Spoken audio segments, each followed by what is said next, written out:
Hi guys, welcome back to another episode of our live season. So today's podcast will be talking about this statement, which I'm pretty sure everybody is very familiar with. I don't have enough time, or I don't have time, somewhere along the lines of this. I think we're all guilty of it because even for myself, hence this podcast episode, or even the people around me, my parents, my friends, I think this statement is something that we throw around like nobody's business, because I think especially in Singapore, we are all rushing to somewhere, or we're all rushing for something, right? It's just like, I don't know, I think it's just a culture thing. Or yeah, we just always feel like we're in a rush to get to somewhere, or we're constantly in this rush to get things done because we are always in this go go go mentality. I think it's just like even in the work culture, or even in school cultures, it's like that, right? What I want to say, and I just want to jump straight into this topic, where you have actually more than enough time, no matter what circumstances you're in life right now. I bet that you're just not using it wisely. I know I'm probably gonna, it's not what people tell you, because you can come up with a lot of like excuses, or a lot of reasons why you don't have enough time to justify this statement. I've been there, I've done that. I know, when you hear people saying like you actually have more than enough time, the first reaction is to always try to justify why you don't have enough time and why you live up to this statement, right? It can be a lot of reasons. It can be reasons like, oh, I have a 9 to 5 job, or it can reasons like I have commitment, or I just can't, like my 9 to 5 takes up majority of my time, this and that. There's a lot of reasons that you can come up with. And I've been there, I'm actually very guilty about it. So I think that's why like I decided to have this as a podcast episode, because I'm now someone that no longer y- live by this statement of I don't have enough time, or I don't have time. Especially when I realized that time is a concept of, how you use your time. Time is really, I would say, like a fluid state whereby you're able to change and create more time in your life, or in your day to day. I know we all only have 24 hours or 12 hours, or however many hours that you have, but trust me, it's what we make out of that time, and we can actually do a lot, in this 12 hour, in this 24 hour, in this 8 hours that we actually have. Okay? So yes, like I mentioned, even if you're in a 9 to 5, but you want to build a side hustle, or you just want to have like a 5 to 9 before your 9 to 5. Okay, sounds a bit confusing, but basically it's like a passion project, right? Because this is me, and I know it too well, that excuses that we come up with, that we tell ourselves why we can't work on certain projects, or why we can't work on certain passion project, is because of XYZ, right? It's either because you're so drained from work, or because I'm not ready yet, or because I need to constantly work overtime, or I need this, and that, whatever excuses. A lot of needs and have actually comes up if you realize it, and you start to be conscious about what you tell yourself, and the reason why you don't have time. You realize that there's a lot of I need to do this, I have to do this, I must do this, right? But let me tell you the truth. Are you ready for the hard truth? Because around here, I don't sugarcoat. I don't like to sugarcoat things, and I don't believe in sugarcoating, because there's no, yeah, there's just basically no benefits of from sugarcoating. But anyways, this was a very hard pill for me to swallow, myself, but I actually needed it. So the needs and have that you have in life, or rather that you tell yourself on a day to day basis, are just excuses for you to not do the things that you want to do, and to continue staying in your comfort zone. I know it's a very, very, very hard pill to swallow. It's like a slap in the face. I get that, but it is the truth, right? I know that it's very uncomfortable, that when you hear this, you almost want to, just, I don't know, fight back. Like your first instinct is to be like, no, to defend yourself by saying that, you don't know my circumstances, you don't know me, you don't know this and that. But, like I mentioned earlier, if you try to find an excuse, there will always be an excuse that you can use. If you try to find, something to justify your statement, there will always be something, because this is how smart our brain is basically to, our brains will actually find what you are looking for, whether it's a negative thing, or it's a positive thing, or it's a good thing, a bad thing. Whatever it is that you're trying to find, that you're trying to defend yourself for, your brain will have experiences, will have, um any excuses that they can find, or any statements that you can find to support your statement. This is just how we are built as humans, right? So I think there's good and bad in this, that you're able to control your mind, and whatever that with whatever that you're telling yourself, or you can just go with the flow of finding excuses. Okay, so unless you're telling me that you have a family that needs your support, or you have commitments, I would say that that that you say that you don't have enough time, that is justified, right? Like having commitments and being in a scenario whereby you can't even think of dreaming, or you can't even think of chasing after your dreams, I think it's validated in a sense where, but it's just not possible, right? And I know that because my dad used to be like that. So I'll go into that a little bit more later, at the later part of this like podcast. But unless you're telling me that, or unless you're saying that your situations or circumstances is like that, then I would say that having not having enough time is not an excuse for you, right? It's just a way to defend yourself, and it's just an excuse for you to not chase after the things that you want to do, okay, or whatever that that you desire. So I would say that it's funny how we desire certain things so badly, be it a side hustle that allows us to quit our 9 to 5 at the end of the day, or just a passion project that allows us to be in our flow, to feel creative, to just let creativity flow and be carefree. But what we don't know is that the biggest challenge we face is not having enough time, but or not having enough money, but rather it's ourselves. We are our biggest challenge if you think about it. It's really funny because we get really creative coming up with excuses and reasons to convince no one but ourselves that we don't have enough time, or that we can't do XYZ because of XYZ, right? And so we stay put in our own comfort zone. I think this is where like we spend all our creativity and all our time coming up with excuses to justify why we don't have time. Yeah, I know it's a bit like mind blown, but rather it's a bit, it's a bit confusing, but this is basically what we do. Okay. So now here's the thing.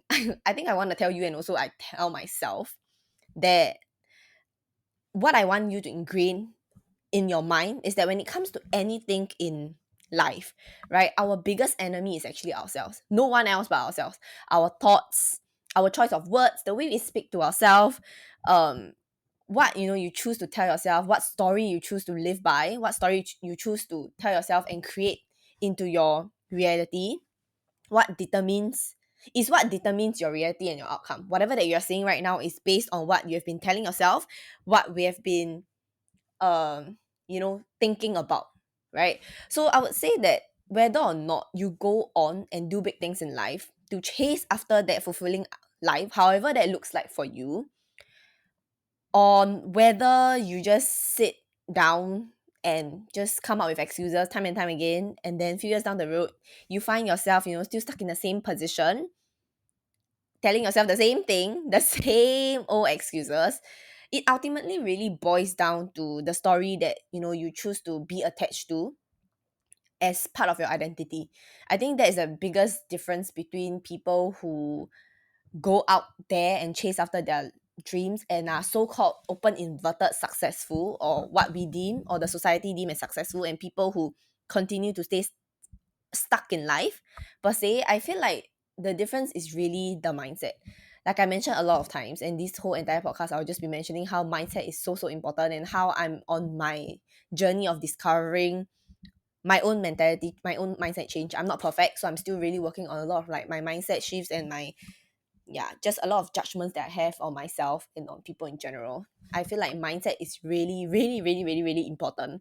And it's really the key to that differentiates you from someone else, or just us from someone else. But basically, that's what I'm trying to say. So this identity, right, can look something like, I'm not smart enough, or I'm meant to stay in a 9 to 5. I think I'm more suitable in a 9 to 5 setting for whatever reason that is. So these are the type of stories that we tell ourselves. This is the type of identity that, we tell ourselves that we want to live by, just because we don't want to take the step of doing the uncomfortable thing, which is to tell yourself that you actually have more than enough time, that you can actually do whatever that you want to do just by a switch of mentality. I think that's the thing whereby, when we think of getting out of our comfort zone, or even doing something that is really scary that we fear of, whether or not it's fear of failure or whether or not it's fear of people's judgment, I feel like it's something that will always forever hold us back. And we will always try to find ways to kind of like coddle ourselves and be like, it's okay, it's fine. Like, I don't have to do that thing. But deep down, your heart is like, oh my God, go and do it. Go and do it. It keeps like disturbing you. That thought keeps coming up every single day. I think that's the thing that we really need to chase. And because of fear and we let fear take over, I think like that's the thing that, we are constantly trying to tell ourselves that it's not possible or rather we don't have time, right? It's the easiest way out of not doing something. Let's just be honest. So I would say that I love my parents, right? One of the very good example for context, one of the very good example is my parents. I love my parents, but sadly they fall under the category of regretting not pursuing their dream or their passion, something that they've been wanting to do in their 20s. And growing up hearing them talking about, how they are too old now to pursue anything in life or start something new, or they are not educated enough to get that promotion even though they've been working in that company for 20 years, 20 plus years, 30 years. Yes, it's a very, very long time. I can't even begin to imagine like me working in a company for more than 10 years even. But that's just me. Like, I am it's a very long time to be in a company and to dedicate your time in a company. But to tell yourself, that you're not good enough or you're not capable enough. But anyways, growing up hearing all this limiting beliefs and all of these stories, I have two choices, right? One is to take their story and make it mine, where I tell myself the same story that I'm not capable enough, that, I don't have time, that, I'm no longer able to do XYZ because of whatever reasons. And number two is to break the generation pattern. I think it's obvious which one I picked. The second one, obviously, but I can tell you that it was a hell of a ride.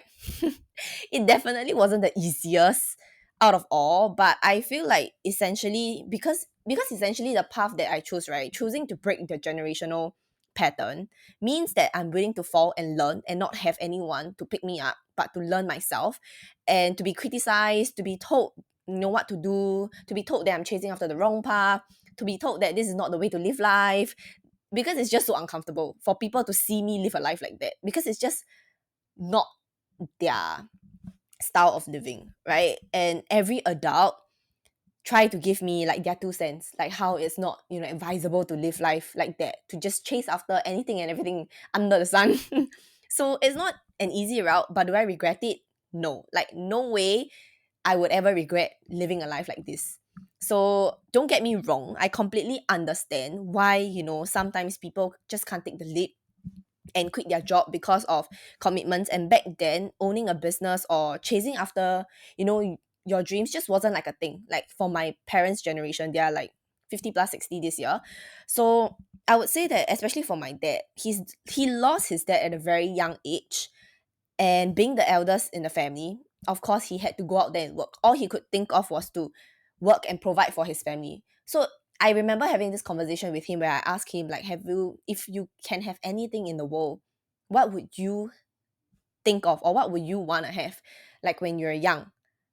He sat there for a while, and I could remember this so clearly because he sat there for a while and he couldn't come up with an answer. What he said was really heartbreaking though. What he said was like, he told me that he couldn't even afford to dream. He didn't even know what was dream to him. He didn't even know like how to dream because all he could think of was to go out and work and provide for the family. So this is completely understandable, and I'm not saying that. I used to think that, oh my God, why is my dad like that? Why can't he just dream? Why can't he just understand this concept of chasing after, your dream? Because he has always been the person that would instill his fear in me. Not in a bad way, but it's just because I understand that he's very uncomfortable seeing the way I live life because it's not the way that he would live life, right? And it took him very, very long to be comfortable and to get used to how I live life and just to see the benefits that I get to reap from like living this kind of lifestyle. So even though he's really uncomfortable with it, but yeah, it's something that he come to realize and come to accept. So I would say that like why I'm saying all of this now is because of the hard work that my parents have put in. I'm able to live off it and chase after my dreams unapologetically. So yes, I'm forever, forever grateful that And I think that we all should be grateful that we are born in this generation and this century whereby the internet is a thing, entrepreneur is a thing. And honestly, it's not hard if you want to start something, because everything is like on the internet. Internet, what we can do is can just whip out our phones or our laptop and get to work, right? Even if you have zero idea of what you want to do, or rather if you have zero idea on how to start a business, you can simply just Google it, YouTube it. There are so many people out there talking about it, right? So you can see why having the statement of I don't have enough time, as compared to, like my parents' generation or the generation before us, is really just an excuse of, the lack of passion, the lack of discipline, like laziness and fear. And for whatever reason it is, the only way to change the way you live life and to progress forward is by identifying what is it that is truly hiding behind this statement of I don't have enough time. Because for me, when I set myself down, and it's a very, very uncomfortable process at the very start, but when you sit yourself down and you try to grade, I try to grade out of me, some stuff that came up was statements like, I'm actually afraid of how others would view me. I am not intelligent enough to do this. Who am I to desire such a big dream? Right? What are others gonna think of me if I start chasing after my dreams? I've not done this before. It's scary. What if I fail? I'm not sure if I really want this. So there are a lot more that comes up. I tried to talk myself out of it. Like this podcast is a very good example, because I've had this idea 2 years back. I started it and I stopped it, and then it popped back up again. Like this idea of having a podcast popped back up again, and I tried to talk myself out of it for the longest period of time. And the like I keep saying that I don't have enough time, but when I really sit down and start thinking about it, these were the things that popped up. If you relate to all of this, then I suggest that you actually take a day or two to identify like the common problems or the common themes that you have around, this statement of I don't have enough time.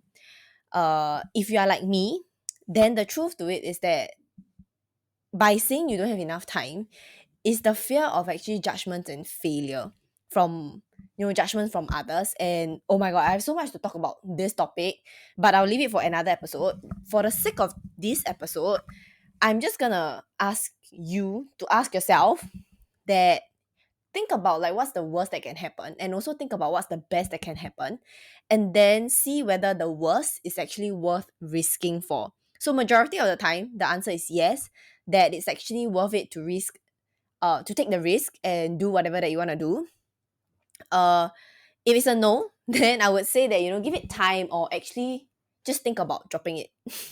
Yes, I know I said it, because if it's your life path, or rather if it's meant to be in your life, if it's a path that you're meant to take, I would say that you always come back stronger than ever.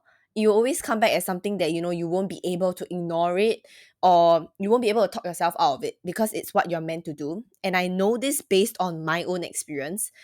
That's why I say right now, if you feel like it's not something that aligns with you, then I would say drop it. I know not a lot of people say that, but yeah, if you feel like there's a lot of resistance going through it, then that's okay. You don't have to push it. Yes, I said it. I know a lot of people would say that, we'll talk about like the hustle culture, right? Like the hustle, and push for it and everything else. But to go for it, to persevere, to be in this constant go, push, persevere, achieve, without actually feeling like they are in the flow, or without actually feeling happy. By no means I encourage the hustle life or the hustle culture, but what I mean is to have a balance and discipline. Set aside, time that you need to get stuff done and to do it. If you procrastinate, then there's a topic for another day. But go and search up Mel Robbins' 5 second rule. Basically, what it is to you count down to five and then you just go and do it regardless of whatever that you think or whatever that you're doing. What it does, it actually helps you to build a good habit on doing the things that you want to do, so that you don't actually procrastinate. So I would say that I'm not about the hustle life. I've tried it, but I hated it, and that's why I come up with my own rules in life, and I want you to do that for yourself as well. So know that you don't have to always listen to whatever that someone says on the internet, or whatever that is deemed as the most successful way of doing certain things or becoming successful. I would even doesn't it doesn't matter how big they are, or whether or not they are deemed as someone who's professional, because I don't believe that anyone or everyone has life figured out. We are still figuring life out, and even if they don't tell you that, we are all still really figuring life out. And I could if someone were to tell you that they have life figured out and they have that secret key to make your life better, or to allow you to be successful or teach you how to be successful, I call that bull. Because I know for a fact that my mentor doesn't have it all figured out, and she's very, very, very open about it. They just experience People just experience life, or experience the things that you're trying to figure out way earlier than you, and they're here to just help you out and share their lessons. So even for like me, certain experience that I have might be experiences that you will be having in the future. And by looking at back at like the podcast episodes, you would be able to realize that, or learn the lessons that I've learned, or the wisdom that I'm able to share. So I would say that it actually helps you to move past it and flow with it faster than if you were to deal with it alone. So that's just it. It's not like they have life figured out, or they have the secret key to life, because I feel like, especially in society nowadays, or just in social media, a lot of people are saying that they have like the secret to to having a successful life, or they have that secret key to, or that secret sauce to this and that, and they paint a very beautiful picture of how they have their life figured out.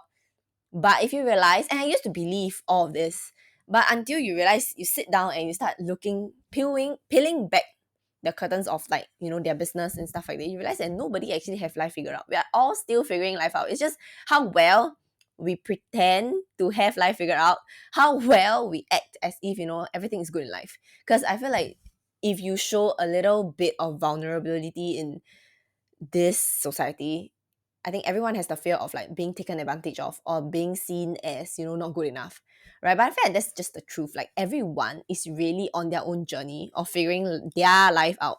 So don't if you ever feel like you're behind time, or if you ever feel like you're alone, that like, why does everyone seem to have their life figured out? Just know that you're not alone, that we are all humans after all. Okay, so I just went on a tangent, but I just feel like I needed to say that. So back to the topic. Know that don't always have to listen to anyone. Life is not meant for you to figure it all out. It's meant for you to feel it out. Oh, I don't know where that came from, but it's a good one. I'm just gonna repeat it again. Life is not meant for you to figure it all out. It's meant for you to feel it out. Okay, feel as in FEEL. Feel it out. That's the golden nugget for today. Now of course, I'm all about tangible stuff. I'm all about taking action. So let's just say now that you feel inspired and ready to take action, what would be like the next few steps to take, right? Or what would be the way that you can actually change this "I don't have enough time" this story, and like what's next? So I would say that for me, at least, the solution that I found really helpful was, there's a total of 4 steps to it. The first is to take a look. Not okay, that's not the first step, but I would say that take a look at your screen time on your phone. That's a very good indicator of how you actually spend most of your time. Because I can bet that literally 60% or 70% or even 80% out of the time that you're spending on your phone, you are actually mindlessly just scrolling through whatever that you are scrolling through, whether it's Instagram or whether it's TikTok. Because it's like a muscle memory, it's like a habit. And I'm guilty myself. Like I find myself, scrolling through TikTok or Instagram like past midnight, and just for 3 hours. I thought it was gonna be like a 15 minutes thing, but no, it always ends up being like 3 hours, 4 hours. And I always feel guilty after that, wondering where time went. So I'm pretty sure everyone is guilty of it. Or majority of the people are guilty of it. Because we are so bored, and social media, especially like TikTok, does this really well, whereby it keeps us on the app scrolling, because all we have to do is literally just swipe up or swipe down, and we'll have like endless content to look at, right? That entertains us. So I would say that the steps I took to have more time on my hand and in my day, which does not require me to burn out or hustle, or does not require me to sacrifice my sleep time. I still do get 7 to 8 hours of sleep a day. So yeah, just saying that. And no, it does not require you to, wake up at 5 a.m., even though I do that, but I don't do that all the time. It's because I have a 9 to 5 that I have to do that. I have no choice in a sense but to do that, because I find myself being able to be productive at the start of my day instead of giving whatever that's left after my 9 to 5 to my business. I don't think it's fair to my business. So that's why I would say that whatever works for you, you can actually do it after your 9 to 5 if that works for you. If you're like I would say if you're like a night owl, yeah, and you're more productive at night. Okay, so the first step is, like anything else, I always say set an intention first. Because when you set an intention, right, you kind of win half of the battle. The other half is just taking actions. And when you set an intention, the other half comes naturally. Taking actions comes naturally because you already know what you need to do. You just gotta do it. Okay, so you do it in with minimum resistance when you set an intention. So that's number one. I would say number two is actually to come up with a daily routine. What I find really helpful is to have a set of daily routines that I do, whether it's a night routine and a morning routine.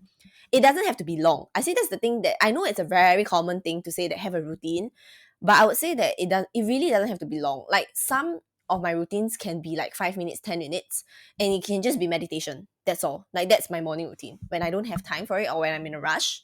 But I would say the whole purpose of this routine, right, is to make sure that you're consistent and disciplined with whatever that you're trying to do. And I can tell you that it's the hardest, being consistent and being disciplined is the hardest habit for everyone to cultivate, right? But it's the best habit, honestly. That is a habit that will really serve you in the long run. So we ignore the little things and we think that, it's not significant, it's insignificant. Having a routine also, actually, what I find having a routine helps with, it actually helps you to ease into your day to day. It determines how your day goes to get you into the momentum. So I know, by the time I wake up, I know what to get done and stuff like that. So by having like a habit, it really helps you to ease into the day to day, and you don't feel like in a rush. The moment you open your eyes, you have to get to work, you have to do whatever you have to do. I feel like having a routine allows you to just take it slower. Okay. And I would say that everyone's routine is different and it can be different. It depends on, your preferences and what really lights you up. I feel like for your routine, you should feel excited waking up to. It should be something that you're excited to wake up to and start doing. Like for me, I really am into meditation now, because when I enter this meditative state, I'm just so calm, and I feel like, I always come out as a different person after my meditation. So now it's a non-negotiable for me to meditate every morning. So that's just my morning routine, right? And another thing for me is that my routine only happens from Monday to Thursday. The reason why is because I tried having routines on Monday all the way to Sunday, and I realized I couldn't follow through from Friday night all the way to Sunday, because weekends are the time where I used to spend with my family members, with my relatives, and it's just very hard for me to go through with it, especially when every weekend is so different. I have so much, like, family activities going on during the weekends. So when I have that and I put pressure on myself that, I need to follow a set of routine during the weekends, knowing that I won't be able to complete it, I feel pressured and I beat myself up for not following through. So when I decided to really let go and release having a routine during the weekends, let me tell you, the most amazing thing happened. I actually feel so much lighter and I get a lot more done, because I train my body and my mind to know and to think that, okay, Monday to Thursday morning, I'm actually in the work mode.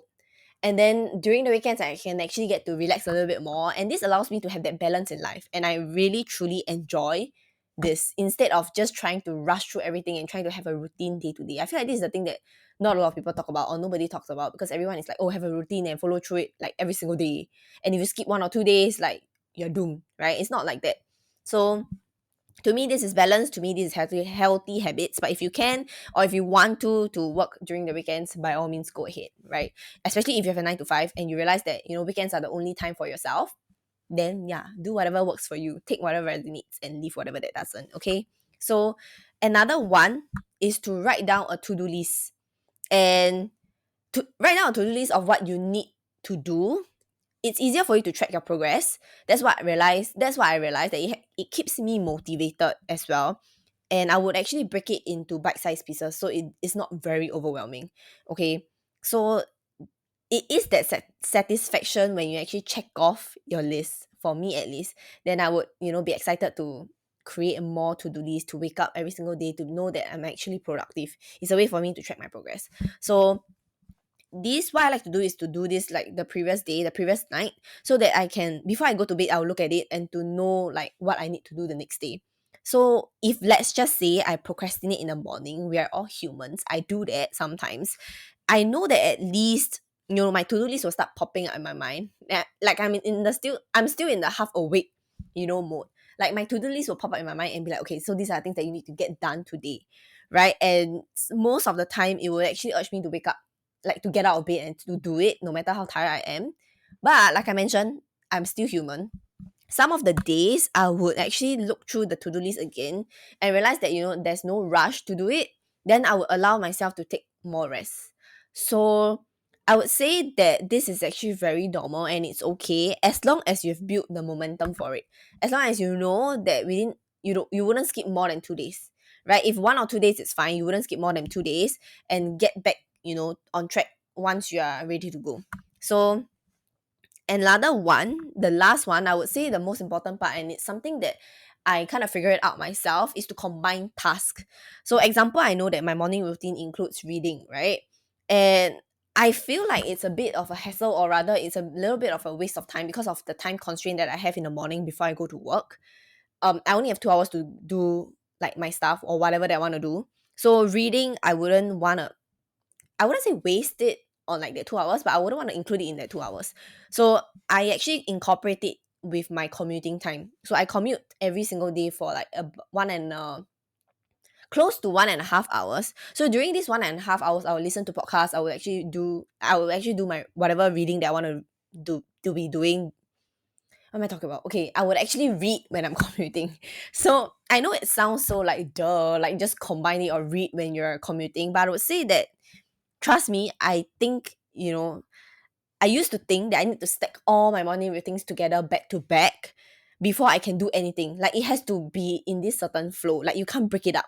But now I can tell you that, the more flexible you are, the more time you actually save. Because sometimes I just don't have the time to like meditate in the morning, right? What I would do is that I would do it in the train. As weird as it sounds, like I would just close my eyes and just meditate for even for 5 minutes. So I would say really be flexible as to the routine that you set. You don't feel a need to have to like follow through it every single day, the same thing. Switch it up to make your life more fun, I would say, to make your morning better. However that you feel called to do your morning routine that day. Whether it's meditation first, or whether it's journaling first, or whether it's reading first, or whether or not it's just hopping straight into work, whatever that suits you, I would say go do that. Okay. So with all that said, I would like to end it on this note. I know a lot of people say that you can have it all, but I realize what they don't tell you is that there are sacrifices that needs to come with it. Okay, that has to be made for you to have it all. It sounds so good that you can have it all, but not a lot of people tell you that you have to really do give certain things up.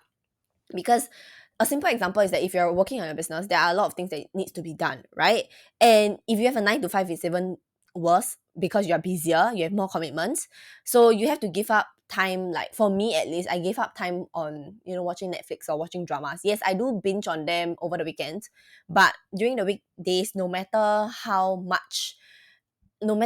like I have the urge of really watching like that K drama during lunchtime, I have to shift myself and be like, okay, I need to be working on certain parts of my business during lunchtime. So you really lose have to sacrifice like times like that. But I don't see sacrifices like this as a bad thing, and I don't think you should too, because I feel like sacrifices are the things that we label as like a bad thing. Like, oh, sacrifice means you lose something. And if you have that perspective, I would say that you can listen to the previous episode where I talk about loss and gains, my perspective on it, because I feel like that's a very good perspective to take on, like a good mindset shift. So yeah, go listen to that if you haven't already. So I would say that yeah, the thing you want to accomplish won't get done itself. So find a way to balance between the doing, which is the actions, and then the being, which is to live life based on flow and live life in the present moment. Okay, so most importantly, find the thing that makes you excited, that gets you excited. Find a thing that makes your heart skip a little bit because you're so excited from it. Just thinking about it makes you want to like jump on it right away.